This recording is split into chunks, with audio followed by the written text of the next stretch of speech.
नमस्कार मंडळी, कसे आहात तुम्ही? बरे आहात ना? आज चवळीची उसळ करून घेते.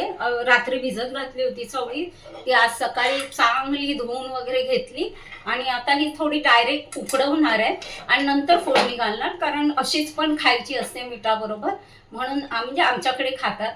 म्हणून मग ही पहिला मी अशी शिजवून घेते, नंतर मग फोडणी टाकणार. आता फक्त मीठ आणि पाणी टाकून शिजवून घेते. हे बघा, चवळीच्या अंगाबरोबरच हे ठेवलंय पाणी, जास्त पण नाही ठेवलं, नाही तर मग जास्त शिजेल ना. 3 शिट्ट्या देणार, 3 शिट्ट्यामध्ये व्यवस्थित शिजते. बघा, हे झालं शिजून, चवळी शिजून झाली. आता ही फोडणीला घालते. फोडणीला फक्त कांदा आणि कोथिंबीर, कांदा वाटणामध्ये आहे त्यामुळे मी कांदा जास्त वापरत नाही आणि कांदा वाटणातच जास्त मी वापरलेला आहे. मग आता टोमॅटो आणि कोथिंबीर सगळं फोडणी लावायचे.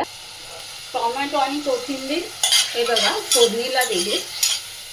त्याच्यात मसाला पण, मसाला हळद वगैरे टाकून घेणार. हे बघा, याच्यात मसाला आणि हळद घातली.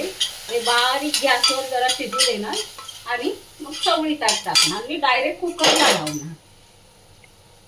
हे बघा, वाटण घालते, फोडणीलाच घालते वाटण. त्याच्यात चांगलं ढवळून घेते. गॅसवर शिजेल आणि परत एक शिटी गॅस करणार आणि शिटी करून ठेवणार. कारण असं का करते, कारण ते त्यांना मिस्टरांना ते हवं असतं, हे उकडलेली चवळी ते खाण्यासाठी. ते मसाल्याची जास्त नाही खात, त्याच्यामुळे मी ते तसं करते. हे आता चवळी परत शिजायला ठेवते स्लो गॅसवर. शिटी झाली की झाली. मग हे बघा, झाली चवळीची उसळ. बघा, चला तर मग माझे व्हिडिओ तुम्हाला आवडत असतील तर नक्की सबस्क्राईब करा, लाईक करा आणि सबस्क्राईब करा आणि कमेंट सुद्धा करा. दुसरा व्हिडिओ घेऊन येते, तोपर्यंत नमस्कार.